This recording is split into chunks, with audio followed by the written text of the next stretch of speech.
जी शुक्रिया। चलिए बिस्मिल्लाह रहमान रहीम। आज एक तो मैं थोड़ा सा रिकैप कर दूं पिछला सारा, ताकि वो उसके साथ आज के इस टॉपिक के साथ रिलेट हो जाए। हम सब ये लर्न करने की कोशिश कर रहे हैं कि हम कैसे ग्रो करें, कैसे तरक्की करें। और पहले दिन हमने ये बात फैसला कर लिया था कि तरक्की से मुराद जो है वो हमारी बाहर की तरक्की नहीं है। एक तरक्की का एक सेगमेंट है बाहर की तरक्की भी, यानी किसी का घर अच्छा हो जाए, किसी की गाड़ी अच्छी हो जाए, किसी के पास अच्छे कपड़े हों कंफर्टेबल, या और उसको सहूलतें मिल जाएं, तो इससे कोई इनकार नहीं है। लेकिन हम जिस तरक्की की बात कर रहे हैं वो तरक्की है हमारी इंटरनल ग्रोथ। और मैंने आपसे ये अर्ज़ किया था कि हमारी पर्सनैलिटी के यूँ तो बहुत सारे आस्पेक्ट्स हैं, लेकिन चार समझने के लिए, चार आस्पेक्ट्स पर अगर हम मेहनत करें तो हम तकरीबन अपनी सारी पर्सनैलिटी का अहाता कर लेते हैं। उनमें से पहला एस्पेक्ट जो था वो हमारी फिज़िकैलिटी थी, और उसके बारे में हम बात कर चुके हैं कि अगर हम चार चीज़ों का ख्याल रखें, यानी हम क्या खाते हैं, यानी हम डेली वर्कआउट करते हैं कि नहीं करते हैं, और हमारा स्लीप पैटर्न ठीक है कि नहीं, और हम एंजाइटी और स्ट्रेस में तो नहीं ज़्यादा वक्त गुजारते। अगर इन चार चीज़ों को हम मद्देनज़र रखें तो हमारी फ़िज़िकैलिटी यानी बीमारियों के ख़िलाफ़ हमारी मुदाफ़ियत, हमारा एनर्जी लेवल, हमारा काम शाम करने की जितनी ताकत और तवानाई है वो बड़ी अच्छी रहेगी। दूसरा मैंने आपसे अर्ज़ किया था कि हमारा इंटेलेक्ट है, और मैंने आपसे अर्ज़ किया था कि इंटेलेक्ट से मुराद ये है कि हमारा जो इमोशनैलिटी है, सॉरी इंटेलेक्ट से, फिर ज़रा से स्क्रीन में डिस्टर्बेंस, शफीक भाई ज़रा आप इसको बंद कीजिएगा, वो डिस्टर्बेंस हो रही है, इसको आप अपने वाले को ज़रा प्लीज़ इधर कीजिएगा। तो इसके बाद मैंने आपसे अर्ज़ किया था कि दूसरी जो अहम चीज़ है वो हमारा इंटेलेक्ट है, और इंटेलेक्ट से मुराद ये है कि हमें लम्हा मौजूद में रहकर अपनी मेमोरी और हमारी इमेजिनेशन उसका सही इस्तेमाल आ जाए। इस पर हम काफ़ी 1 घंटा गुफ्तगू कर चुके थे, सिर्फ मैं आपको आपकी याद दहानी के लिए उसको रिपीट कर रहा हूँ। और उसके बाद जो तीसरा हमारा एस्पेक्ट है वो हमारी इमोशनैलिटी थी, जिसके बारे में पिछली दफ़ा हमने बहुत बात की थी कि जो हमारा थॉट प्रोसेस है वो असल में बुनियाद है हमारी इमोशनैलिटी की, और अगर हम थॉट प्रोसेस के लेवल पर इसको कंट्रोल कर लें।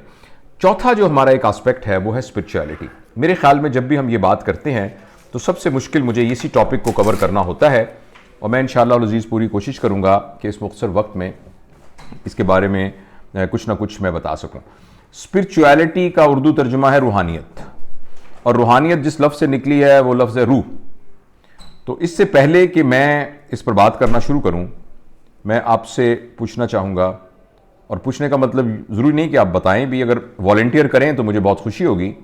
मैं एग्जैक्ट 30 सेकंड बिल्कुल खामोश रहूँगा, और मैं आपसे ये चाहूँगा कि आप बिल्कुल खामोशी से सोचें, और सोच के अगर कोई वॉलंटियर करना चाहे तो ये बताए कि आपके कॉन्सेप्ट में रूह क्या चीज़ है।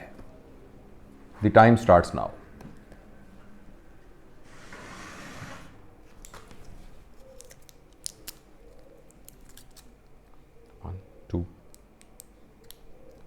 डॉक्टर साहब,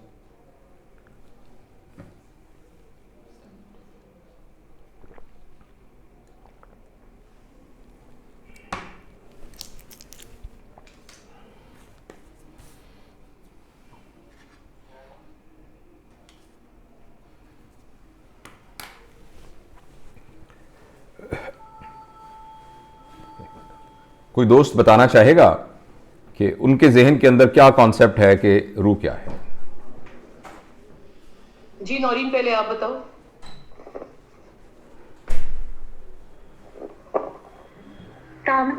जी वालेकुम सलाम।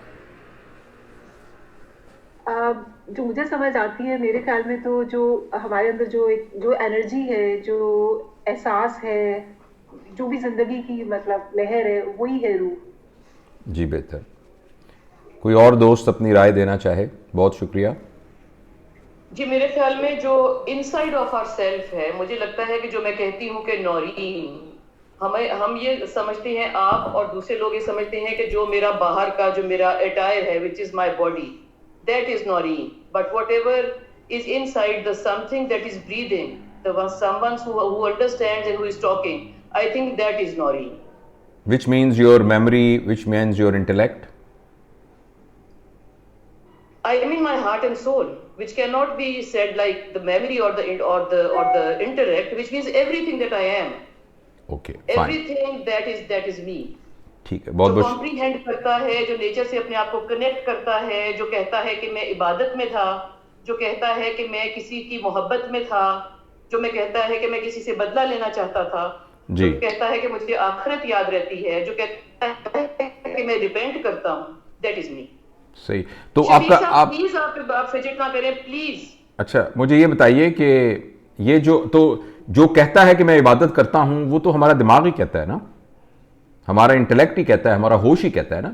जैसे अगर आदमी बेहोश हो। The more sensitive you are, तो मैं अपने हवाले से बात करती हूँ कि the more sensitive you are, सिर्फ मेरा दिमाग नहीं कहता कि मैं क्या करना चाहती हूँ। सही है। मुझे लगता है the every part of my body, मुझे लगता है कि मैं शायद ये एग्जैजरेटेड ना हो जाए, मुझे लगता है कि every aspect of my myself. And every hair of my body and everywhere in my body, मुझे लगता है मेरे जिस्म का हर हिस्सा एक चीज की जिसकी तवक्को करता है, जिसकी लॉन्गिंग करता है, वो हर चीज है। मैं अगर कहती हूँ कि मैंने नमाज पढ़नी है, तो ये नहीं है कि मेरा दिमाग कहता है कि मैंने नमाज पढ़नी है। मेरा when I think about ablution, when I think of my मुसल्ला, when I think of time, तो व्हेन आई थिंक इस ऑफ सारे के लिए इस सारे के लिए जो सॉरी सॉरी मैं इंटरप्ट कर रहा हूं, इस सारे के लिए जो मेन फोर्स है वो तो हमारा थॉट प्रोसेस ही हुआ ना। यानी जब आपकी नमाज पढ़नी है, तो अगर फर्ज करें एक शख्स अनकॉन्शियस है, तो फिर तो उसका कोई चीज मौजूद नहीं है ना जो उसको कह रही है कि नमाज पढ़नी है। एनीवेज, मैं अब थैंक यू वेरी मच आपकी इस इनपुट का। मैं सिर्फ आपसे ये अर्ज करना चाहता था इस एक्सरसाइज के बाद कि जब हम अपनी बॉडी के फिजिकल एस्पेक्ट या इंटेलेक्चुअल या इमोशनल एस्पेक्ट्स की बात करते हैं, वो कॉन्सेप्ट्स इतने कंक्रीट हैं कि उनको जनरलाइज्ड किया जा सकता है। मैं जब ये बात करूंगा, तो अगर हमारे पास 10 दोस्त बैठे हैं, तो 10 दोस्तों को एक ही बात समझ में आएगी। अगर मैं ये कहूंगा कि ये जो 5 उंगलियां हैं ना, इनके साथ ये जो थोड़ा सा गोश्त का टुकड़ा और हड्डियां, ये मेरा हाथ है, तो 11 लोगों को ये समझने में कोई दिक्कत नहीं होगी कि डॉक्टर जावेद इकबाल का हाथ क्या चीज होती है। इसी तरीके से अगर हम थोड़ा सा और हमें टेक्निकल नॉलेज हो, तो हम अपने ब्रेन के अंदर होने वाले इंटेलेक्ट और हमारी जो थॉट प्रोसेस है, उसकी एनाटॉमी और फिजियोलॉजी को भी समझने की कुदरत रखते हैं। अब उसको समझ सकते हैं। यही चीज हमारी इमोशनैलिटी की है। लेकिन जैसे रूह के बारे में अभी आपने नौरीन ने और फिर आपने नौरीन मुगीस आपने बात की, तो आपने जो बात की है, जरूरी नहीं है कि सारे 11 बंदों को समझ में आ गई हो। जरूरी नहीं है कि सारे के सारा 11 बंदों को साइंटिफिकली प्रूव किया जा सकता हो कि आप जो कह रही हैं वो ठीक है, और या ये कि सारे उसके ऊपर मुत्तफिक हो जाएं। और यही वो एक प्रॉब्लम है जिसके जरिए से रूह को समझना बहुत मुश्किल है। मैं अगले 15-20 मिनट में जो मेरा एक कॉन्सेप्ट है उस सिलसिले में, ऑफ कोर्स ये कॉन्सेप्ट मैंने भी हाथ उठाया है, नौरीन अमजद ने भी हाथ उठाया जी प्लीज। मेरा ये कहना है कि जिसको मैं कॉम्प्रीहेंशन कह रही हूँ, उसको आप इंटेलेक्ट कह रहे हैं। जिसको आप कॉम्प्रीहेंशन कह रहे हैं, वो आपके दिमाग की फैकल्टी है। उसके लिए लैंग्वेज चाहिए। दिमाग को आप ब्रेन कह रहे हैं कि माइंड कह रहे हैं? दिमाग को हम एक पूरा कॉम्प्लेक्स कह रहे हैं, जिसके अंदर आपके ख्यालात बन रहे हैं, इंटरप्ले कर रहे हैं, और उसके बाद आपके अंदर एक साये के तौर पर एहसास पैदा कर रहे हैं। जी नौरीन अमजद, मेरा जो कहने का मतलब था ये था कि जो दिमाग को भी जो चीज देख रही होती है ना, मुझे वो लगता है वो रूह है। जी मैंने एग्री किया आपकी बात से, जैसे अगर मैंने आपकी बात से एग्री किया। अगर हाँ जी, मुझे अगर गुस्सा आ रहा है और जिसको ये पता है कि गुस्सा आ रहा है, वो है रूह। जी बिल्कुल, आप सही कह रहे हैं। आपने जब ये फरमाया तो मैंने आपकी बात को एग्री किया, लेकिन ये बात फिर भी मैं दोबारा से जरूर अर्ज करूंगा कि आपने जिस तरीके से परसीव किया है, जरूरी नहीं है कि इसको जनरलाइज किया जा सके और हर बंदा उसको समझ सके। ठीक, अच्छा, मैं ये गुजारिश ये कर रहा था कि इसकी वजह यह है कि बाकी तमाम चीजों को तो हम एक तजुर्बे के तौर पर जानते हैं।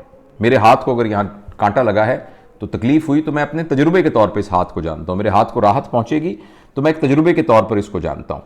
इसी तरीके से मैं अपने थॉट प्रोसेस में मुझे एक जबरदस्त ब्रिलियंट आइडिया आया है, तो मैं अपने तजुर्बे के तौर पे जानता हूं कि एक ब्रिलियंट आइडिया है। मुझे कोई बहुत स्टूपिड किस्म का ख्याल आया है, तो मैं इसको तजुर्बे के तौर पे जानता हूं। इसी तरीके से मुझे गुस्सा आया है, मुझे नफरत है किसी से, मुझे बहुत मोहब्बत है किसी से, इसको मैं अपने जाती तजुर्बे के तौर पर जानता हूं, और दुनिया में यह तजुर्बा जनरलाइज तौर पर मौजूद है जिसके साथ मैं कंपेयर कर सकता हूं। लेकिन रूह के सिलसिले में प्रॉब्लम यह है कि इसको थ्योरेटिकली समझना तो बड़ा आसान है, मैं जब ये कहता हूं कि रूह जो है मेरे जिस्म और मेरी सोच और मेरे ख्याल से बियॉन्ड कोई चीज है जो इन सबको रेगुलेट कर रही है, तो ये एक्चुअली मेमोरी बाउंड अंडरस्टैंडिंग है, ये मेमोरी बाउंड कॉन्सेप्ट है। ये कॉन्सेप्ट मतलब कुछ लोगों का नहीं होगा मेमोरी बाउंड, मगर अक्सरियत का। और ये कहीं से पढ़ लिया मैंने, कहीं से मैंने सुन लिया, कहीं से मेरी प्री कंडीशनिंग में आ गया, कहीं से मेरी रिलीजियस एजुकेशन का हिस्सा बन गया, कहीं से मेरी कल्चरल एजुकेशन का और सोशल एजुकेशन का हिस्सा बन गया, जिसकी वजह से मुझे ये एक तस्वुराती तौर पर ये आइडिया बनाने का समझ में आ गया कि ये मेरी जिस्म, मेरे दिमाग और मेरी जो सोचें उनसे अलग कोई और चीज है जो कि मैं हूं और जो मेरी रूह है। लेकिन जो बात मैं अर्ज करना चाहता हूं वो ये अर्ज करना चाहता हूं कि ये अपना होना, इसको तजर्बाती तौर पर एज एन एक्सपीरियंस, जैसे ये मेरी उंगली है, इसको तकलीफ होगी तो उंगली होगी, इस तरह रूह की इस माहियत को एक तजर्बे के तौर पर जानना ये बहुत मुश्किल काम है। और इसलिए जो शख्स, इसलिए इसके बारे में बहुत ही डेफिनेटिव होकर और बहुत ही कंक्रीट कोई गुफ्तगू करनी बहुत मुश्किल है। अच्छा, लेकिन हम जैसे हमें लोगों ने बताया है, कुछ लोग तजुर्बा करके, मुराकबा करके, मेडिटेशन करके, सोचो विचार करके, फहम को इस्तेमाल करके इसको एक्सपीरियंस कर लेते हैं। तो मैं आपको अर्ज करना चाहता हूं, जो बातें मैंने की है ना, इन्हीं को एक तरतीब से देकर थोड़ा सा मैं रूह के बारे में बता के फिर जो स्पिरिचुअलिटी है उसके बारे में गुफ्तगू करूंगा। देखिए, जिस्म तो मैं, जैसे एक मिसाल है कि फर्ज करें मेरा कंधा यहां से कट जाए और ये नीचे गिर जाए, तो वो जो गिरा हुआ कंधा होगा, क्या वो जावेद इकबाल है आपके ख्याल में?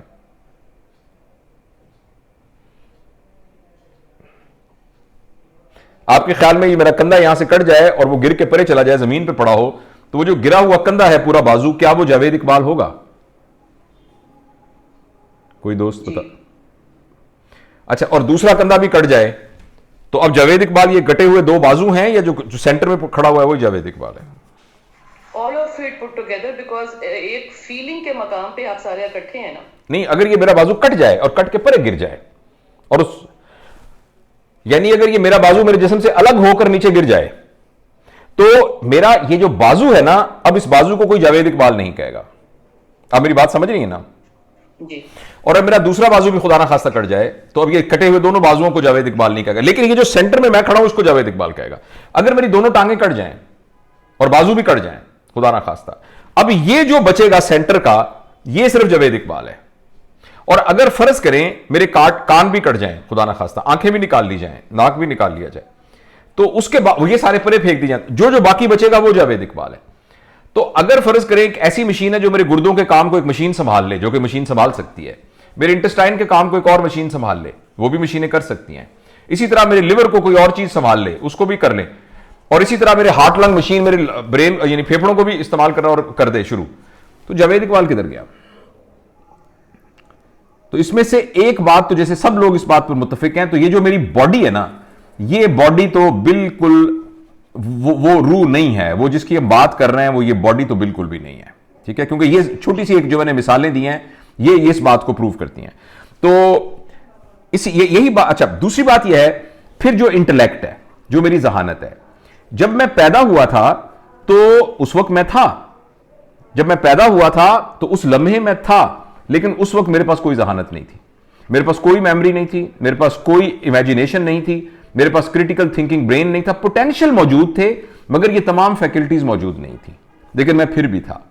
तो इसीलिए ये इंटेलेक्ट जो है ना, बेसिकली ये भी जावेद इकबाल नहीं है।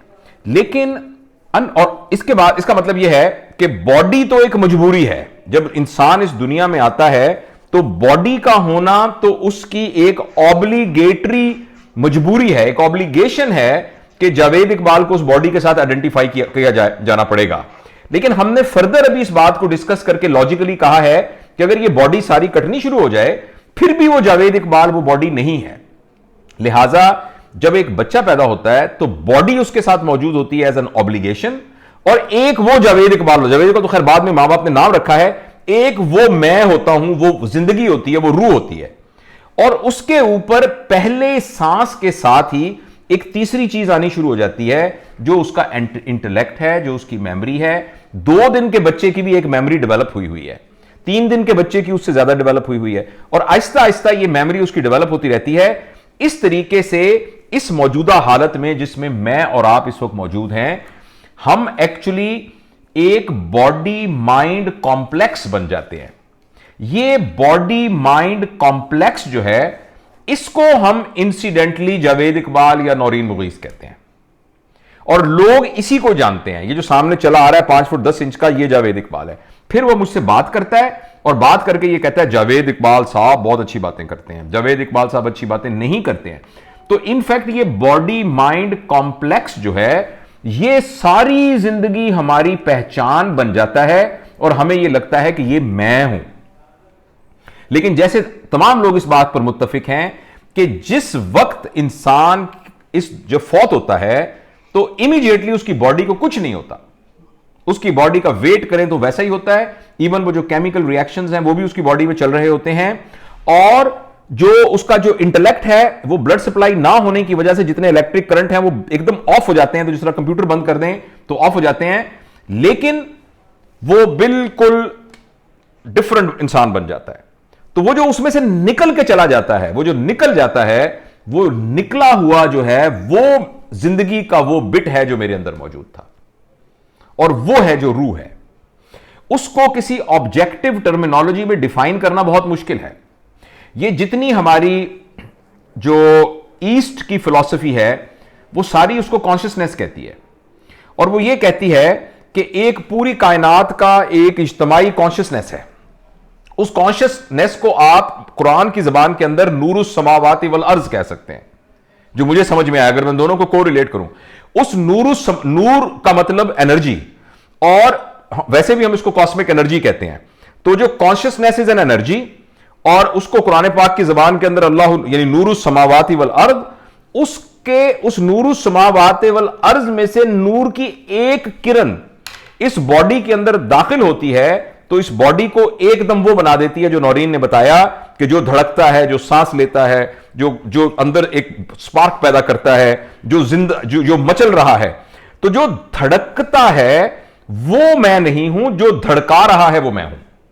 यही बात नौरीन ने पहले बताई थी हमें। तो ये जो तीसरी चीज है, ये तीसरी चीज एक्चुअली मेरी एक्चुअल बीइंग है। इसको आप रूह का नाम दे दें, इसको आप कॉन्शियसनेस का नाम दे दें। अच्छा, अब अगर आप गौर से देखेंगे, इसका मतलब यह कि जब मैं, लेकिन इंसिडेंटली और अनफॉर्चुनेटली हमारी पूरी जिंदगी में हम में से अक्सरियत को, अक्सरियत क्या सिवाय कुछ एक्सेप्शंस के, किसी को भी तजुर्बे के तौर पर इस रूह का एहसास नहीं होता। हमें पेन तभी होगा जब हमारे टांग के ऊपर जख्म आएगा, या मेरी आंख के अंदर कोई जख्म होगा तो तब मेरी आंखों में से वो निकलना शुरू हो जाएगा। इसी तरीके से जब मैं कहूंगा मेरी बेइज्जती हो गई, जब मैं कहूंगा मेरी इंसल्ट हो गई, जब मैं कहूंगा मेरी ईगो हर्ट हो गई, तो हमारा असल में बॉडी माइंड कॉम्प्लेक्स हमारी नजर में यही जावेद इकबाल है। और स्पिरिचुअलिटी का जितना दारोमदार है, और स्पिरिचुअलिटी जिस सारी अंडरस्टैंडिंग पर बेस करती है, वो अंडरस्टैंडिंग ये है कि हमें समझ में आ जाए कि बॉडी माइंड कॉम्प्लेक्स से हटकर मैं और हूं, अलबत्ता मैं मैनिफेस्ट कर रहा हूं through body and through mind. अगर बॉडी और माइंड ना हो तो वो मेरा होना है वो मैनिफेस्ट नहीं करेगा। वो सारा का सारा एक कायनात में तो मौजूद होगा मगर वो मैनिफेस्ट नहीं करेगा। मैं आपकी एक मिसाल देता हूं। इस पूरे कमरे में एक हवा मौजूद है और वो हवा पूरे कमरे को उसने भरा हुआ है। मैंने एक पाइप लिया, उसको एक साबुन वाले उसमें डुबोया, हवा लेके मुंह से और उसको यूं करके फुलाया और यहां एक पानी का बुलबुला बन गया। ये जो पानी का बुलबुला बन गया है ये उसी हवा में से ही एक टुकड़ा कट के एक आर्बिट्रेरी बाउंड्री के अंदर आ गया है, जिसको मैं ये कहता हूं कि ये मेरा बनाया हुआ पानी का बुलबुला है। लेकिन एक्चुअली इसके अंदर जो मौजूद है वो इस टोटल हवा में से ही एक हवा का एक छोटा सा टुकड़ा है और वो उसी तरह उसी कमरे में मौजूद है। लेकिन मैंने उसके इर्द गिर्द एक बाउंड्री बना दी है, thin layer of water vapours या वाटर बना दी है, जिसकी वजह से वो डिस्टिंग्विश होकर नजर आना शुरू हो गया है, लेकिन एक्चुअली वो एक बड़े कमरे का हिस्सा है। तो मेरा जो, और अदरवाइज ये हवा हमें नजर नहीं आ रही थी, लेकिन उस बाउंड्री बनाने की वजह से वो अपने आप को उस हवा के उतने पोर्शन ने मैनिफेस्ट कर दिया है। लिहाजा रूह जो है वो पूरे कायनात की एक रूह है, इसको कहें पूरे कायनात का एक कॉन्शियसनेस है, या आप कहें पूरे, आसान लफ्जों में, पूरे कायनात जिंदा है, पूरे कायनात की एक जिंदगी है। अलबत्ता उस जिंदगी में से एक बाउंड्री बनी, वो बाउंड्री वो अल्लाह ताला ने अपनी कुदरत के साथ जो खल्क किया हमें, तो जिस तरह यूं फूंक मार के एक बुलबुला बन जाता है और एक बाउंड्री बन के अब एक छोटी सी डिफाइंड इंडिविजुअल बन गया पानी का बुलबुला, हालांकि है हवा ही वो, लेकिन उस हवा के अंदर, तो उस पूरे जिंदगी के समंदर के अंदर एक डिफाइंड एंटिटी बन गई है, और वो डिफाइंड एंटिटी कभी भी ना बनती अगर बॉडी माइंड कॉम्प्लेक्स ना होता। यानी हवा तो पूरे कमरे में मौजूद होती, मगर उसको अलग से एक बुलबुले के तौर के ऊपर आइडेंटिफाई किया ही नहीं जा सकता था अगर उसके गिर्द एक छोटा सा रिम ना बन जाता। ये बात क्लियर है ना जी, वाज़ेह हुई है ये बात? जी क्लियर है, मगर ये बड़ी देर से हुसैन मिर्जा एक सवाल कर रहे थे, मगर अब उनका इंटरनेट बंद हो गया, वो चले गए। बस सम हो, मुझे यहां नहीं होता। अच्छा, अब मैं आपसे ये अर्ज करना चाहता हूं कि इस बात को एक तजुर्बे के तौर पर महसूस करना, ये वो बात है जिसको सारी दुनिया रूहानियत कहती है। और लेकिन मैंने आपको एक रूहानियत का और भी एस्पेक्ट आज डिस्कस करना है अपनी पर्सनैलिटी की ग्रोथ के खातिर, लेकिन जो मुरव्वजा डेफिनेशन के अंदर जिसको कहते हैं, और फिर ये है कि समहाउ एक ओवरलैप हुआ और लोगों ने इसको एक रिलीजियस एक्टिविटी के साथ टैग कर लिया। लेकिन यानी इस्लाम से पहले भी और कबल यानी नोन टाइम से पहले भी ये अंडरस्टैंडिंग कि ये हमें जानना है, ये एग्जिस्ट करती थी। इनफैक्ट इस सारे मैदान के जो बड़े बड़े लोग हैं वो कोई 15,000 साल 20,000 साल पहले की उनकी हिस्ट्री है, और वो सारी जो उनकी टीचिंग उनकी ट्रेनिंग है वो इसी बात के गिर्द घूमती है कि किसी तरीके से ये थ्योरेटिकल नॉलेज, देखिए हम जितने लोग बैठे हैं हम सारे इस बात को जान गए हैं कि एक जावेद इकबाल की बॉडी है, एक जावेद इकबाल का माइंड है, माइंड का जो शेडो है वो उसकी इमोशनैलिटी है, लेकिन इसके पीछे एक पावरफुल एनर्जी है जो उसको रन कर रही है, उस एनर्जी का नाम रूह है, और वो असल में जावेद इकबाल है। और जब जावेद इकबाल यहां से दुनिया से जाएगा, इंतकाल होगा, तो वो निकल के बुलबुला फटेगा और वो हवा जो है वो मेन पूरे कमरे का एक हिस्सा बन जाएगी। तो ये बात। अच्छा, अब ये है कि लेकिन ये अंडरस्टैंडिंग तजर्बे के तौर पर मुझे आ जाए, यानी जिस तरीके से तजर्बे के तौर पर मुझे पता है मेरी 5 उंगलियां हैं, इस तरीके से तजर्बे के तौर पर मुझे अगर आ जाए, तो इस जर्नी, इस तजर्बे को हासिल करने के जर्नी का नाम एक्चुअली स्पिरिचुअलिटी है इस माने के अंदर। और इसके लिए चूंकि जब आपने एक रास्ते में जाना है तो आपको रास्ता चाहिए। कुछ लोग इसको मजहब के रास्ते से अचीव करते हैं, और ये एक ऐसे माइंड के साथ जिसकी बचपन से प्री कंडीशनिंग, उसकी तरबियत, उसकी ट्रेनिंग एक मजहबी हवाले से हो जाए, तो वो बड़े आसानी के साथ इस जर्नी का एंड पॉइंट और आउटकम खुदा ताला तक पहुंचना, उसको डिफाइन करके। जी आप कुछ कहना चाह रही हैं? नहीं जी। अच्छा, तो वो उसको डिफाइन करके इस रास्ते पर चलना शुरू हो जाता है। इसी तरीके से कोई बंदा किसी और रिलीजियस पाथवे को फॉलो करता है, तो वो अपने आउटकम को उसके हिसाब से डिफाइन करके अपने लिए रास्ता एक बना लेता है। आज की इस नशिस्त के अंदर इसके क्या डिफरेंट तरीके हैं, क्या चीजें हैं, इसके बारे में हम बात नहीं कर रहे।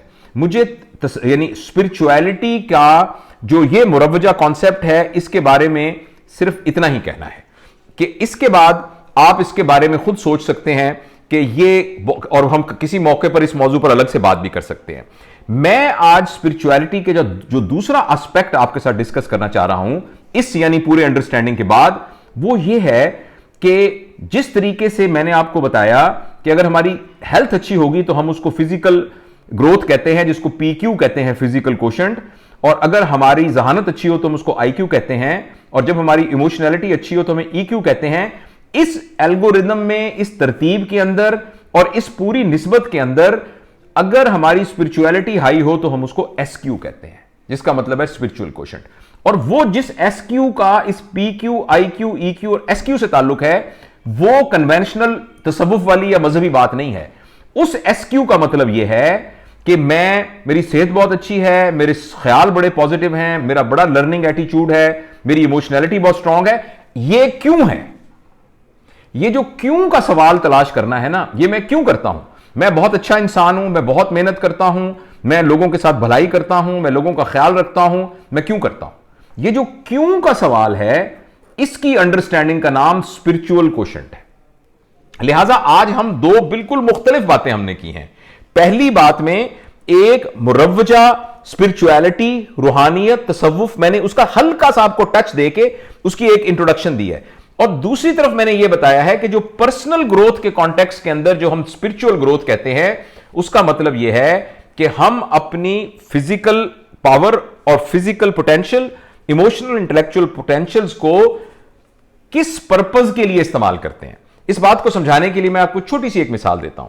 फॉर एग्जाम्पल, एक आदमी है तो उसने एक दुकान खोली है।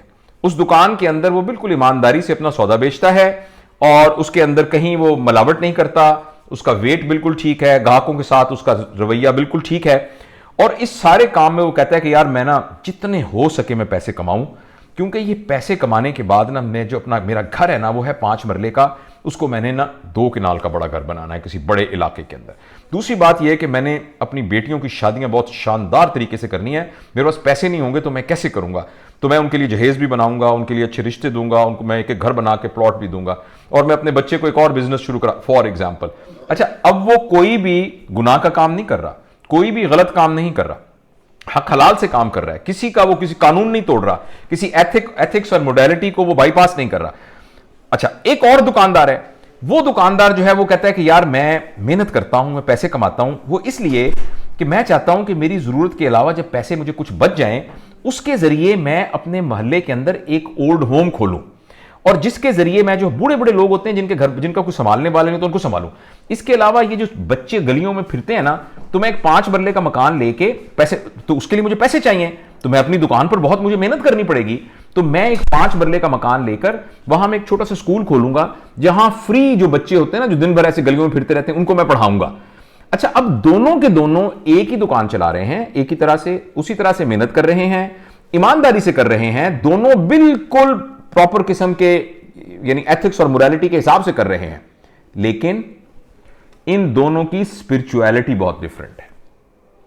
तो जब हम स्पिरिचुअलिटी की पर्सनल ग्रोथ के लेवल पर बात करते हैं तो उससे मुराद यह होता है कि whatever we are doing, why we are doing, यानी हमारा जिंदगी गुजारने का जो पर्पस है, क्या वो लोअर लेवल पर्पस है या वो हाई लेवल पर्पस है। जिस शख्स का जिंदगी गुजारने का पर्पस लो लेवल का होगा, हम ये कहेंगे उसका SQ लो है, और जिस बंदे का जिंदगी गुजारने का पर्पस वो हायर पर्पस है, तो हम कहेंगे उसका SQ हाई है। राइट, तो ये है एक्चुअली कॉन्सेप्ट स्पिरिचुअल क्वोशंट का। तो हम सब, अच्छा, इस लिहाज से एक स्टडी के मुताबिक दुनिया में जितने इंसान हैं उनको हम बेसिकली उनके SQ के हिसाब से 3 कैटेगरीज में डिवाइड कर सकते हैं। जो पहली कैटेगरी है, यह समझने के लिए है, आर्बिट्रेरी है। जो पहली कैटेगरी है उसके मुताबिक कुछ लोगों का SQ बॉडी लेवल पर होता है। बॉडी लेवल का मतलब यह है कि वो जितनी भी मेहनत करते हैं, उनका फिजिकल क्वोशंट, उनका इंटेलेक्चुअल क्वोशंट, उनका इमोशनल क्वोशंट, ये जितना भी ग्रो कर जाए, इसका पर्पस सिर्फ बॉडी की नीड को पूरा करना ही होता है। वो लोग जिनकी सारी की सारी तवानाइयां बॉडी की जरूरियात को पूरी करने में खर्च हो रही हों, तो ये इनको हम कहते हैं कि इनकी स्पिरिचुअलिटी बॉडी लेवल पर है। यानी आप समझ रहे हैं कि यानी मेरे पास गाड़ी अच्छी हो, मेरे पास कार अच्छी हो, मेरे पास पैसे बहुत अच्छे हों, मेरा बंगला बहुत अच्छा हो, मेरे पास अथॉरिटी हो, मेरे पास बहुत ज़्यादा इख्तियारात हों, मैं इलाके का बड़ा लीडर हूँ, वट एवर ब्ला ब्ला ब्ला। तो और इसके अलावा और जो बॉडी की अच्छा खाना हो, अच्छा पहनना हो, सेक्स की रिक्वायरमेंट है, जिनकी सारी की सारी सलाहियतें इसमें खर्च हो रही होती हैं, तो ये अपनी स्पिरिचुअलिटी के लो लेवल पर होते हैं। कोई भी ये नहीं कह रहा कि स्पिरिचुअलिटी के लो रहना या मिडल रहना या ऊपर रहना सही है या गलत है, यह इंसान की अपनी चॉइस है। क्योंकि हमने पहले तय किया हुआ है कि इसका इससे कोई ताल्लुक नहीं है कि वो एथिक्स, मोरालिटी, लॉ उसको फॉलो करता है कि नहीं करता। इसका ताल्लुक सिर्फ इस बात से है कि उसकी सारी की सारी एफर्ट बॉडी की रिक्वायरमेंट को पूरा करने में खर्च होती है। अगर ऐसा होगा तो इसका एक नेचुरल कॉन्सिक्वेंस है, इसका एक नेचुरल आउटकम है। वो ये है कि ऐसा बंदा हमेशा कंपटीशन में रहेगा, हमेशा जेलसी में रहेगा, हमेशा ईगोइस्टिक रहेगा और हमेशा उसकी लाइफ डिजायरस होगी। डिजायर की डेफिनेशन होती है वो जो कभी पूरी ना हो, लिहाजा वो हर वक्त एक सेंस ऑफ इनकंप्लीट अचीवमेंट में अपनी जिंदगी गुजारेगा। तो जो लोग बॉडी लेवल पर होते हैं ये उनकी टोटल स्पिरिचुअलिटी का हाल होता है। इसके अलावा कुछ लोग जो है वो हार्ट लेवल पर होते हैं। वो लोग जो हार्ट लेवल पर होते हैं उनके और बॉडी लेवल के दरमियान एक तरह का क्वांटम लीप होती है। यानी अगर बॉडी लेवल के लोग जमीन पर हैं तो समझें ये चांद पर हैं, इतना फर्क होता है। इनकी जरूरियात जो हैं वो बॉडी की जरूरियात से हटकर ज्यादा जरूरियात एहसास के लेवल पर होती हैं। ये वो लोग होते हैं जो आर्ट लवर होते हैं, ये वो लोग होते हैं जो लिटरेचर लवर होते हैं, ये वो लोग होते हैं जो नेचुरल ब्यूटी के साथ अच्छा वक्त गुजारते हैं, ये वो लोग होते हैं जिनके लिए रिलेशनशिप की बड़ी वैल्यू होती है। रिलेशनशिप के लिए बॉडी लेवल की जरूरियात खत्म भी हो जाएं तो फिर भी ये रिलेशंस को यानी प्रेफर करेंगे।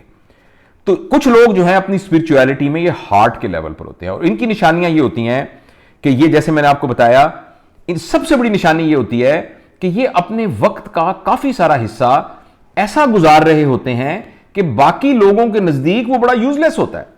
वो कहते हैं यार ये सुबह से लेकर दुकान पे जाने की बजाय बैठा घर के अंदर ना किताबें पढ़ता रहता है।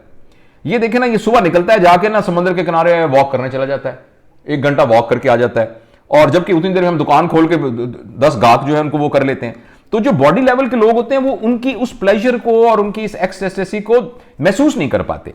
ये उनकी निशानियां होती हैं। और दूसरा मैंने आपको अर्ज किया कि इनके लिए रिलेशनशिप बहुत अच्छे होते हैं, ये इनके रिश्ते बड़े मजबूत होते हैं। और जैसे किसी ने पिछले एक वीडियो भी कहीं चल रही थी, किसी ने कह रहा था कि किसी भले आदमी की निशानी यह है कि उसके बचपन के दोस्त अभी तक उसके दोस्त होते हैं और उनका बचपन का मुलाजम अभी तक उनका मुलाजम होता है। तो ये है हार्ट लेवल के लोग। और बहुत ही थोड़े से लोग, ये एक जगह जहां मैंने ये सब कुछ पढ़ा, उन्होंने कहा कि इंसिडेंटली और अनफॉर्चुनेटली अराउंड 95% लोग इस दुनिया में रहने वाले ये बॉडी लेवल पर अपनी जिंदगी गुजार रहे हैं और ये बड़ी दुख की बात है। इसीलिए दुनिया को सुख का गहवारा नहीं बनी हुई, इसी तरह दुनिया जो है वो जन्नत का नमूना नहीं बनी हुई।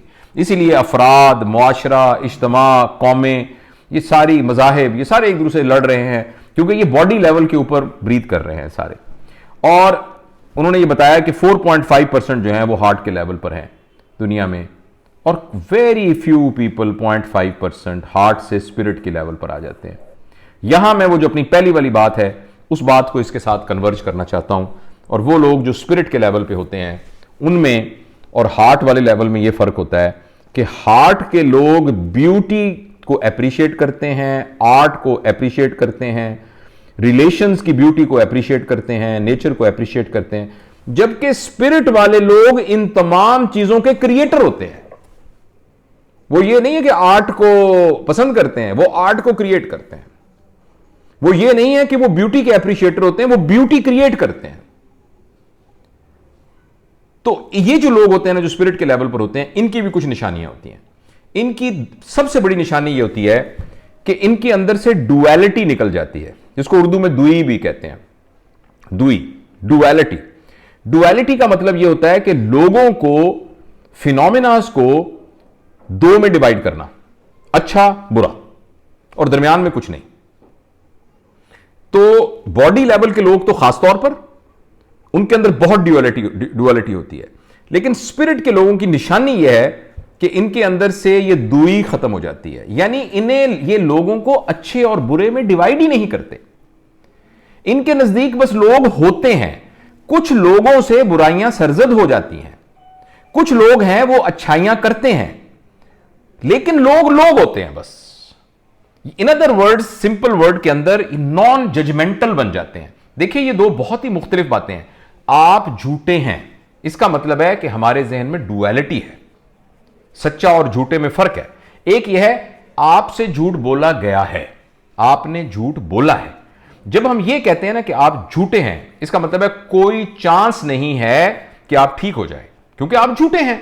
जैसे ये सोना है, तो अब ये तो नहीं कहेंगे ये पीतल है, वो तो सोना है।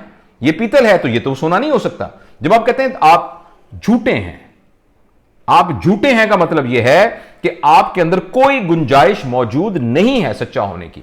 लेकिन जब आप ये कहते हैं और समझते भी हैं कि आपसे झूठ बोला गया है, इसका मतलब यह है कि अब एक चांस मौजूद है कि आइंदा आपसे झूठ ना बोला जाए। तो ये जो लोग होते हैं ना स्पिरिट के लेवल पर, ये वो लोग होते हैं जिनको हमारे लोग बाबा जी कहते हैं, ये वो लोग हैं जिनको मास्टर्स कहते हैं, ये वो लोग हैं जिनको गुरु कहते हैं, ये वो लोग बाबा जी होते हैं। तो इनके अंदर से डुअलिटी खत्म हो जाती है। जब डुअलिटी खत्म हो जाती है ना, तो फिर इन्हें कोई बुरा नहीं लगता। जब इनको कोई बुरा नहीं लगता तो एक्सटर्नल फैक्टर एक्चुअली इनके ऊपर इंफ्लुएंस नहीं डालते। इनके अंदर जो कुछ इनका अपना मैटर डेवलप हो चुका होता है, जो इनकी अंडरस्टैंडिंग डेवलप हो चुकी होती है, ये अंडरस्टैंडिंग बुनियादी तौर पर मुतासिर होती ही नहीं बाहर की चीजों से, क्योंकि बाहर की चीजों के लिए ये सिर्फ आईना होते हैं। दे आर ओनली, जैसे आईना है, आईने पर एक अक्स आता है ना, एक आईने के सामने एक परिंदा उड़ता गया, तो वो जो आईना है वो परिंदा बन जाता है। जो ही वो परिंदा गया और एक आग का शोला उसके सामने आया, तो वो आईना जो है वो आग का शोला बन जाता है। आईना खुद जो है वो सिर्फ एक ट्रांसपेरेंट सरफेस होती है।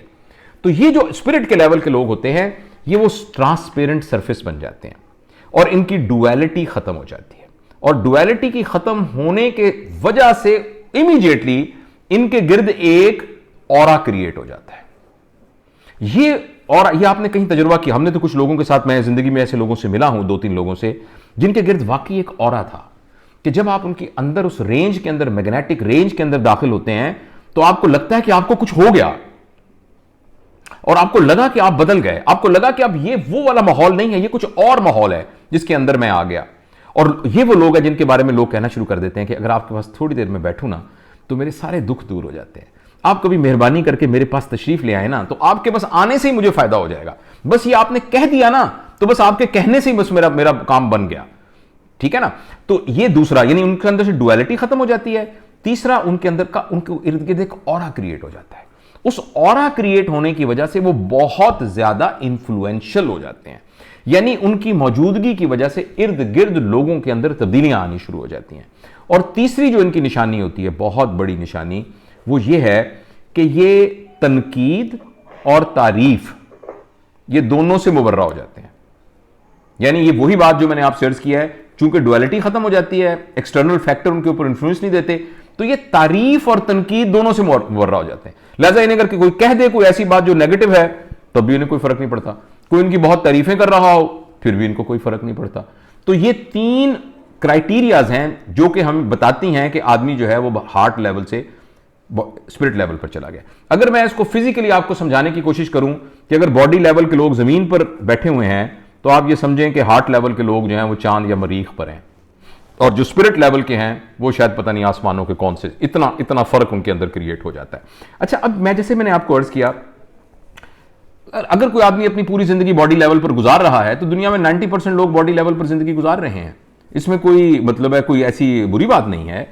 इस तरह कोई आदमी हार्ट लेवल पर गुजारना चाहता है स्पिरिट, लेकिन ये आपकी अपनी चॉइस है।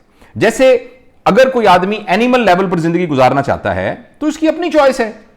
एनिमल जो है वो बुनियादी तौर पर बॉडी के गिर्द रिवॉल्व कर रहा होता है ना, तो फिलोसॉफिकली स्पीकिंग, तो लिहाजा कोई आदमी एक बकरी के लेवल पर जिंदगी गुजारना चाहता है, या किसी और यानी इसी जीरो के लेवल पर जिंदगी गुजारना चाहता है, तो बेसिकली कोई यानी गधा होना या बकरी होना या मुर्गा होना, तो कोई ऐसी कोई बुरी बात तो नहीं है।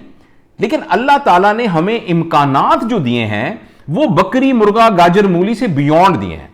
तो जब हम स्पिरिचुअल ग्रोथ की बात करते हैं, तो असल में हम ये कह रहे होते हैं कि हमें अपनी जिंदगी का जो भी हम काम कर रहे हैं, वो बॉडी लेवल से ऊपर उठकर गुजारनी चाहिए। हमें एटलीस्ट हार्ट लेवल पर आना चाहिए, और अल्लाह ताला हमें अगर तौफीक दे तो हम स्पिरिट लेवल पर भी आ जाए। अपनी गुफ्तगू के पहले हिस्से में जो मैंने आपको awareness about body mind complex और स्पिरिट की थी। यहां मैं इन दोनों चीजों को मरकूज करता हूं। अगर किसी तरीके से वो अवेयरनेस हमें नसीब हो जाए, उस अवेयरनेस की वजह से इंसान जो है वो बॉडी लेवल से ऊपर उठना शुरू हो जाता है, क्योंकि उसको यह समझ में आना शुरू हो जाता है कि जिसकी जरूरतों के लिए मैं भाग दौड़ रहा हूं वो तो मैं हूं ही नहीं। जिसका मैं खादम बना हुआ हूं, जिसकी मैं खिदमत कर रहा हूं, और जिसके लिए मैंने कोई कानून ऐसा नहीं जो ना तोड़ा हो, जिसके लिए मैंने कोई एथिक्स बर्बाद ना की हो, जिससे मैंने कितने लोगों से लड़ाइयां की हों, कितने लोगों को फिजिकली मारा पीटा हो, कितने लोगों से ताल्लुकात खराब किए हों, जिसके लिए रातों की नींदें उजाड़ी हों, उसके लिए जो कि मैं हूं ही नहीं। और इसी तरीके उसको ये लगता है कि जिस ईगो को बचाने के लिए, जिस अपनी इज्जत को बचाने के लिए, जिस खुददारी को बचाने के लिए, जिस अपने इंप्रेशन को बचाने के लिए, जिस अपनी अथॉरिटी को बचाने के लिए मैंने अपना सब कुछ लगा दिया, वो तो मैं हूं ही नहीं। जो अभी थोड़ी देर पहले सबने कहा था कि मैं तो हूं ही नहीं। जब बॉडी मैं हूं ही नहीं, जब माइंड मैं हूं ही नहीं, तो मैं तो सारी जिंदगी की इन दोनों की खिदमत में और इसकी प्रोटेक्शन के अंदर ही लगा रहा हूं। तो जब यह बात समझ में आ जाती है तो आदमी बॉडी से हार्ट के लेवल पर और हार्ट से स्पिरिट के लेवल पर जिंदगी गुजारना शुरू कर देता है। अच्छा, अब आखिरी 5 मिनट में मैं, ये तो है ना एक ये जबरदस्त समझ में आ गई, बड़ा मजा आया इस बात को सुन के, लेकिन और करके भी मुझे, लेकिन अब मैं आपको 3 प्रैक्टिकल पॉइंट बता रहा हूं कि आप कहें थिंग्स टू डू जिससे मैं बॉडी लेवल से हार्ट पे चला जाऊं और हार्ट से स्पिरिट पे चला जाऊं। इसका मुझे कुछ जाती तजुर्बा भी है, 100% नहीं है, कुछ जाती तजुर्बा भी है, इसलिए मैं अपनी बात के अंदर उस तजुर्बे की बुनियाद पर थोड़ी सी यानी ऑथेंटिसिटी अपने दिल में तो जरूर महसूस करता हूं। देखें, पहली बात यह है कि हम अगर आज रात को इस सारी डिस्कशन के बाद एक कागज पर सिर्फ यह डिफाइन कर लें कि मेरा पर्पस ऑफ लाइफ है क्या, तो यह पहला स्टेप होगा इस सोच का कि मैं बॉडी लेवल से उठकर हार्ट और स्पिरिट लेवल पर चला जाऊं। अच्छा, वो पर्पस क्या है वो मैं आपको नहीं बता सकता, आपका अपना पर्पस है, कोई भी पर्पस हो सकता है, वो आप खुद डिफाइन करें। अलबत्ता मैं आपको 3 गाइडिंग प्रिंसिपल बता के जाऊंगा कि जो भी पर्पस आप बताएं वो पर्पस अगर इन 3 प्रिंसिपल्स के तहत होगा तो ये इस बात की गारंटी होगी कि हम बॉडी लेवल से हार्ट लेवल और हार्ट लेवल से, अगर अल्लाह ने हमें दी अब तौफीक, तो हम स्पिरिट लेवल पर मूव कर जाएंगे। तो प्लीज तवज्जो से गौर से सुनिएगा। पहला प्रिंसिपल यह है कि जो भी ऑब्जेक्टिव आज रात को अपनी जिंदगी का आप बनाएंगे, यहां मैं आपके साथ एक बात शेयर करना चाहता हूं कि मैं अभी एक दफा एक वर्कशॉप करा रहा था और ये बहुत फेवरेट टॉपिक है। ये मुख्तलिफ कॉर्पोरेट सेक्टर वाले भी बुलाते हैं ना, कहते हैं जी आप इस बात पर बात कीजिएगा कि पर्पस ऑफ लाइफ। मैं कहता हूं जी बिल्कुल ठीक है। और ये एक्सरसाइज में जब भी मैंने की है तो मुझे इसी तरह का तजुर्बा हुआ है कि मैं तमाम लोगों को कहता हूं, जितने लोग बैठे हैं, कि प्लीज आप मेहरबानी करके मुझे बताइए आपकी पर्पस ऑफ लाइफ क्या है। आप यकीन करें, आधे लोगों को जिनकी उम्र 70-70 साल भी है, उनको ये नहीं पता होता उनका पर्पस ऑफ लाइफ है क्या है। और जब वो ये बात कर रहे होते हैं तो वो इतनी बात करते ही वो खुद उनको एहसास होना शुरू हो जाता है कि यार ये मैंने क्या अजीब सी बात की है, क्या ये मेरा पर्पस ऑफ लाइफ था। तो इसलिए मैं और आप भी आज रात को बैठ करना अपने जहन में बड़ा कैटेगोरिकली सोचे कि मेरा पर्पस ऑफ लाइफ क्या है। जो भी पर्पस, यानी मैं आज जिंदा क्यों हूं, यानी आज मैं क्यों जिंदा हूं, मैं कल फौत नहीं हुआ, आज मैं जिंदा हूं, तो आज मैं क्यों जिंदा हूं। तो उसका जवाब है कि मेरा ये पर्पस, मैं भी ये मेरा काम है इसलिए मैं जिंदा हूं। तो वो हम सबको बड़ा कैटेगोरिकली पता होना चाहिए और ये कोई बंदा आपको गाइड नहीं कर सकता। 3 प्रिंसिपल जब वो पर्पस को बनाएं तो उनको 3 पैमानों पे आप गेज कर लें। पहला पैमाना यह है कि जो आपका पर्पस है वो आपकी जरूरत नहीं होना चाहिए। If your need is your purpose, this is not a purpose. मैं ये चाहता हूं कि कुछ अरसे के बाद मेरे पास 10 लाख रुपया हो, तो ये आपकी नीड है। नीड होना कोई बुरी बात नहीं, हो सकता है आपका 1 करोड़ आपकी नीड हो, इसमें कोई शर्म की बात नहीं है। किसी भी दुनियावी चीज की नफी नहीं की जा रही। घर बनाना है, यह आपकी नीड है।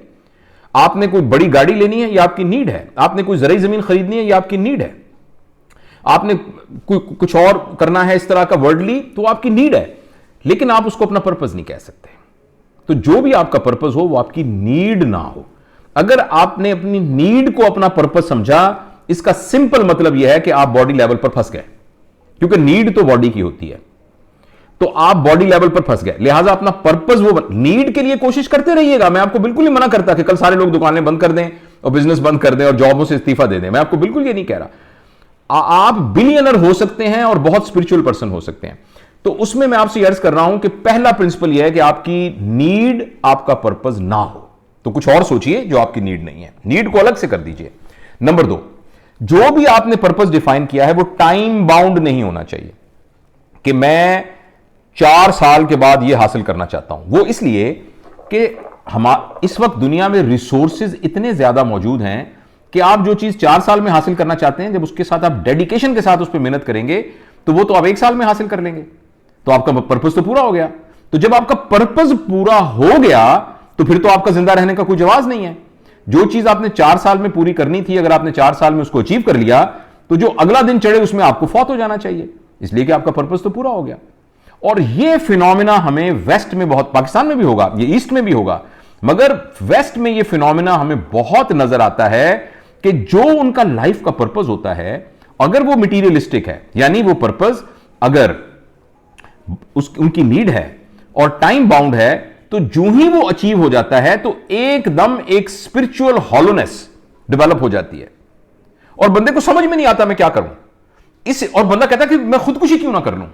इसलिए कि जब आपका पर्पस ही पूरा हो जाता है और जब आपका जिंदगी का कोई मकसद नहीं रहता, तो जिंदगी की बेमकसदियत इतनी बड़ी ड्राइविंग फोर्स है कि आदमी उसकी खातिर अपनी जिंदगी को खत्म कर सकता है।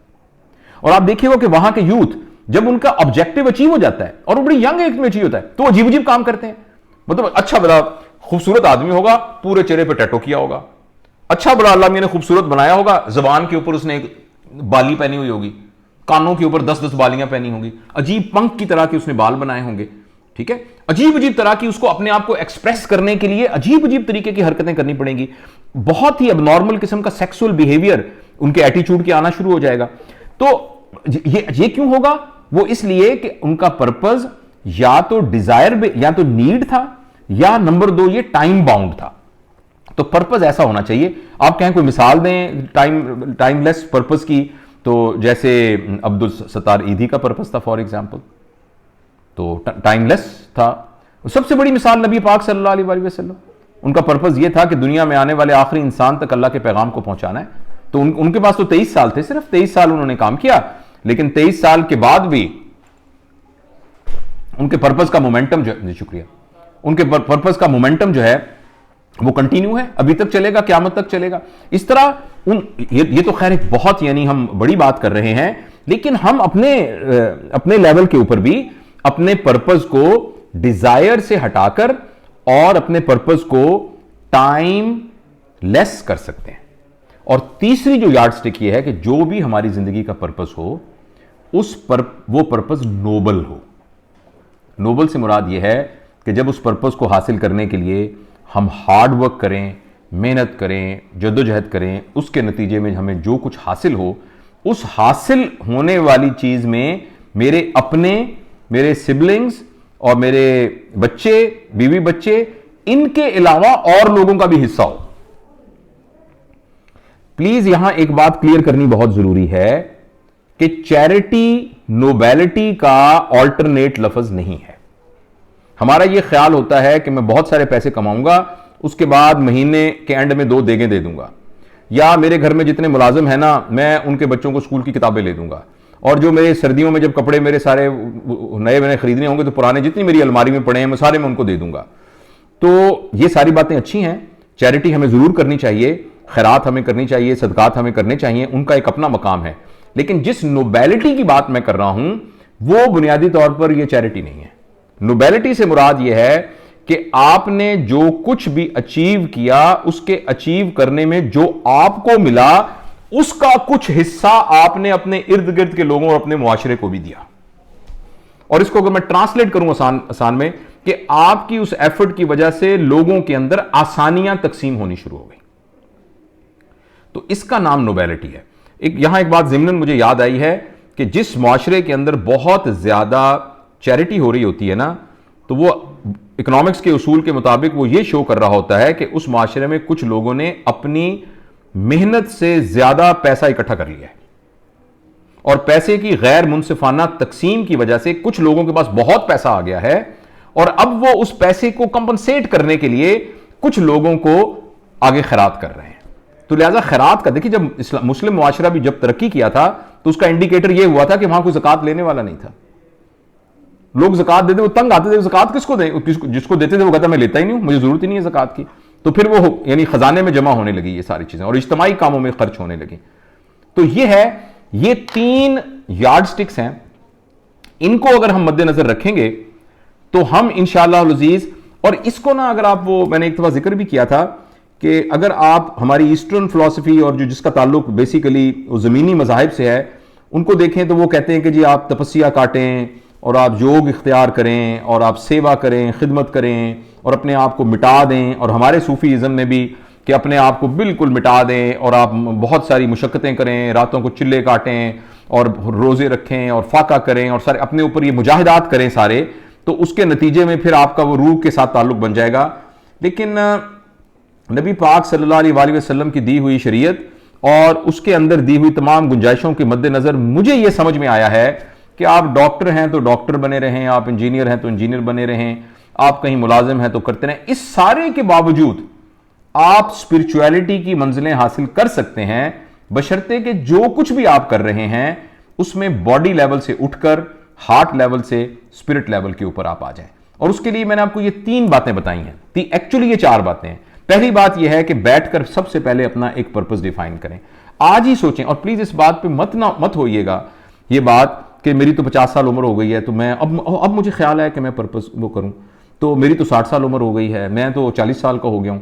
ये नहीं, मैं ये कहता हूं कि हमारे इस दुनिया में जाने से एक सांस पहले भी अगर हमें समझ में आ गया कि ये मेरा पर्पस था और मैंने वो सांस उस पर्पस के लिए लिया, तो ये भी काफी है, क्योंकि ये इतना बड़ा प्लेजर है, इतना बड़ा ऑनर है कि वो एक सांस भी काफी है। तो इसलिए हम लेकिन एक बात है कि जितना वक्त गुजर चुका है, मेहरबानी करके अब हम मजीद वक्त जाया ना करें और अपनी जिंदगी को कोई ना कोई पर्पस दें। उस पर्पस के लिए मैंने 3 बातें बताई हैं। वो पर्पस हमारी नीड नहीं होना चाहिए, वो पर्पस टाइम बाउंड नहीं होना चाहिए, और वो पर्पस में नोबेलिटी होनी चाहिए। जब ये चीजें हो जाएंगी, मैं एक आजिज से दुनियादार इंसान के तौर पे ये कहता हूं कि वो जो सारा मुश्किल सी बातें मैंने वो जो सारी बताई थी, वो सारी की सारी उस डिफिकल्ट साइड से पहाड़ की चोटी को क्लाइम करने की बजाय हम बिल्कुल सिंपल तरीके से उसी चोटी को क्लाइम कर लेंगे। तो ये हमारी आज की गुफ्तगू थी। अगर कोई सवाल पूछना चाहें या कोई कमेंट हो तो मुझे खुशी होगी। जी प्लीज, हमारे पास 4-5 मिनट है। सर अस्सलाम वालेकुम सर। उबैद जी, वालेकुम सलाम उबैद साहब। जी उबैद भाई। सर अभी आपने बात की कि हमारी जिंदगी में बहुत सारे लोगों को अपनी जिंदगी के मकसद का नहीं पता होता। तो सर इसमें अभी आपने ये बात भी की कि अगर आपको आखिरी सांस में भी आपको मकसद का पता चल जाए जी, तो वो एक सांस ही काफी है। तो सर ये जुमला बहुत बड़ा नहीं कह दिया आपने? जी, मैंने इसलिए बड़ा कहा है कि इसके पीछे जो है एक नबी करीम सल्लल्लाहु अलैहि वसल्लम की कही हुई बात है कि जो शख्स जो है मरने से पहले भी तौबा कर लेगा तो वो ऐसे हो जाएगा जिस तरीके से कि वो आज पैदा हुआ है। इसी की बुनियाद पर हजरत उमर रजी अल्लाह ताला अन्हु ने एक दफा बैठे हुए कहा कि मैं तुम सब लोगों में से सबसे ज्यादा नेक हूं। तो इस बात पर लोग बड़े हैरान हुए, क्योंकि ये हजरत उमर का तो ये कैरेक्टर ही नहीं था, वो तो ऐसे बात ही नहीं करते थे। तो उन्होंने कहा ये आपने कैसे बात कर दी, वो तो बहुत आजिजी से बात करते थे। उन्होंने कहा इसलिए कि मैंने नबी करीम सल्लल्लाहु अलैहि वसल्लम से ये सुना है कि जो शख्स ईमान को हासिल कर लेगा तो उससे पहले की उसकी जिंदगी में जितने भी उसने जहालत के जमाने में गुनाह किए होंगे वो सारे नेकी में कन्वर्ट हो जाएंगे। तो तुम सब, मैं इस्लाम लाने से पहले तुम सबसे बुरा था, तो इस बुनियाद पर मेरी नेकियां तुम सबसे ज्यादा हो गई, क्योंकि वो सारी क्वांटिफाई हो गई। तो ये जो बात मैंने की है, हो सकता है कि एक आपको एग्जेजरेशन लगती हो, फिलोसॉफिकल एग्जेजरेशन लगती हो, लेकिन फिर भी एक आदमी का आखिरी सांस भी जहालत में गुजरे, उसकी निस्बत यह है कि कम से कम वो एक सांस बचा ले। और जब हम एक सांस कह रहे हैं तो एक्चुअली फिजिकली 1 ब्रेथ तो नहीं कह रहे ना, हम जिंदगी का कुछ सेगमेंट कह रहे हैं। लेकिन जैसे मैंने 2 बातें आपसे अर्ज की हैं, एक बात वही कि जो शख्स जो इस्लाम ले आया और उसने यानी जिस इस्लाम, आप इसको ब्रॉडर कहें, जिस शख्स ने अपनी जिंदगी को ठीक कर लिया, मैं ऐसे कहता हूं, ठीक है ना, ताकि हमारे सुनने वालों में से बाज गैर मुस्लिम भी होंगे तो वो भी उस गुफ्तगू के दायरे के अंदर आ जाएं। तो लेकिन हम अपने रिलीजियस कॉन्टेक्स्ट में ये कहते हैं कि जिसको अल्लाह ताला ने ईमान की दौलत दे दी तो वो उसकी पिछली जिंदगी ऐसी हो गई जैसे वो मां के पेट से निकला था। तो ये जो बात मैंने की है वो इस बुनियाद पर की है, इन 2 बातों की बुनियाद पर। जी right sir, thank you so much sir. बहुत शुक्रिया जी। 1 मिनट है, किसी के पास कोई सवाल? कोई बात नहीं, 1-2 मिनट हम बढ़ा भी सकते हैं, कोई इशू नहीं। सर कोई सवाल नहीं है जी उबैद, अप्रिसिएशन ही जी उबैद, नहीं मेरा एक और सवाल है जी उबैद प्लीज। सर जी सर मैं कुछ 6-7 साल से सोच रहा हूँ कि मैं अपने गांव में बच्चियों के लिए एजुकेशन का काम करूँ। जी तो सर उसमें मैं अभी तक उस प्लान को एग्जीक्यूट नहीं कर पा रहा हूँ। जी तो इसके बारे में क्योंकि वो मैं अपनी जरूरत नहीं बनाना चाह रहा हूँ, अल्लाह पाक ने कुछ थोड़ा बहुत मुझे दिया हुआ है, बहुत अच्छे, बहुत इसलिए कुछ मुझे थोड़ा सा मशवरा दे दें कि मैं इसे कैसे लेके चलूँ। अभी मैं परेशान हूँ इस मकसद को लेके। जी। इसके लिए ना एक मॉडल डिस्कस करते हैं लोग, जिसे हम कहते हैं hope vision, hope future change, hope future change model. तो सबसे पहले तो आपको पूरी उम्मीद होना चाहिए और आपको यकीन होना चाहिए कि जो कुछ आप करने जा रहे हैं ये हो जाएगा। उसके बाद दूसरा यह है कि फ्यूचर का मतलब यह है कि आप अब बैठ के प्लानिंग करें कि जो कुछ आप हासिल करना चाहते हैं, आज से 4 साल बाद वो क्या होगा, आज से 6 महीने बाद क्या होगा, आज से 2 महीने बाद क्या होगा, आज से 2 साल के बाद क्या होगा। उसके लिए उसकी सब हेडिंग होगी विजन एंड मिशन, राइट। उस विजन और मिशन के अंदर यह आएगा कि उसके लिए रिसोर्सेज कहां से आएंगे, उसके लिए और आपकी टीम में कौन लोग होंगे, कितने और लोग होंगे जिनका होना जरूरी है, जमीन कहां से आएगी, जगह कहां से आएगी, फंड्स कहां से आएंगे, पैसे कहां से आएंगे। उसके बाद फिर तीसरा जो है वो चेंज विल बी ऑटोमेटिक।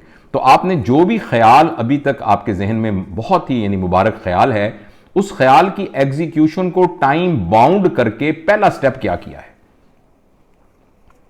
तो सर पहला स्टेप मैंने सर ये किया है कि मैं वो मस्जिद में पढ़ा रहा हूँ बच्चों को। तो वो मैं मतलब इंशाल्लाह आपने बिल्कुल ठीक किया होगा। मेरा कहने का मतलब है इस तरीके से आप उसको तरतीब में लेके आएंगे तो फिर इंशाल्लाह वो एग्जीक्यूट होगा। तो आप पहला स्टेप ले चुके हैं, अब उसके बाद उसके अगले स्टेप पर गौर करेंगे। फिर आप जहां आपकी अपनी कैपेसिटी जो है वो उसकी लिमिट आ जाएगी तो फिर आप और लोगों को तलाश करेंगे जो कि आपकी कैपेसिटी बिल्डिंग करेंगे, क्योंकि हो सकता है आपको कुछ ऐसे बंदे चाहिए होंगे जिनकी स्किल्स वो हों जो आपके पास नहीं है, तो आपको उनको बीच में इनको रिक्रूट करना पड़ेगा। तो आप इंशाल्लाह इस तरह नेक नियति से करते रहेंगे तो इंशाल्लाह ये हो जाएगा। जी आप सादिया हैं या कौन है? प्लीज आपने हाथ ऊपर किए, आपका नाम नहीं आ रहा, प्लीज आप बोलो, अपना ये अनम्यूट करें अपना माइक। ये जिनका ऑलिव समथिंग लिखा हुआ आ रहा है, हाँ, सुमैया होंगी ये। सुमैया प्लीज बोले आप। ऑलिव आप कह रही हो कुछ? ये ऑलिव का नाम जैतून है, ये बच्ची है एफएससी में पढ़ती है, इसका नाम जैतून है, तो उसकी माँ ने इनका निक नेम ऑलिव रखा हुआ है। जी जैतून आप प्लीज अब जरा अपना अनम्यूट करें, अनम्यूट करें बात करने के लिए। चलिए जी बेटा, हाँ जी मैं सुन रहा हूँ ऑलिव। बस कुछ क्वेश्चन नहीं था, जस्ट आई वांट टू से थैंक्स। जीते रहो बेटा, थैंक यू वेरी मच, बहुत बहुत शुक्रिया, बहुत शुक्रिया। तो नौरीन अब ऐसा है कि जो हमने प्लान किया था ना, तो हम अपनी 5 मीटिंग्स के अंदर एक आउटलाइन ऑफ सेल्फ ग्रोथ जो है उसको हमने डिस्कस कर लिया है। तो अब मेरी ये ख्वाहिश होगी कि अब ये इनपुट जो है वो हमारे दोस्तों की तरफ से हो, तो उसमें अगले 2-3 दिन के अंदर एज अ ग्रुप तमाम लोग डिसाइड करें कि अब हमने किस मौजू पर बात करनी है। बनिस्बत यह कि मैं खुद उसको वॉलंटियर करूं, क्योंकि हम अपनी नीड को असेस करके ना एक बात करें, और वो गुफ्तगू अब 1 घंटे की नहीं होगी। मेरा ये ख्याल है कि वो गुफ्तगू 20 मिनट की होगी, और जो बाकी 40 मिनट होगा उसमें हम इंशाल्लाह in the form of a discourse सारा उसको हम डिस्कस करेंगे ताकि उसकी और डेप्थ में चला जाए। तो आज है थर्सडे, तो मुझे आप मंडे तक ना प्लीज बता दीजिएगा कि कौन सा नेक्स्ट एरिया है जो हमने डिस्कस करना है। जी ठीक है जी, इंशाल्लाह। तो बहुत शुक्रिया मेरी तरफ से, बहुत शुक्रिया जी, बहुत खैर से रहने का। Thank you, thank you so much sir, thank you. ये बंद कर, कैमरा बंद कर।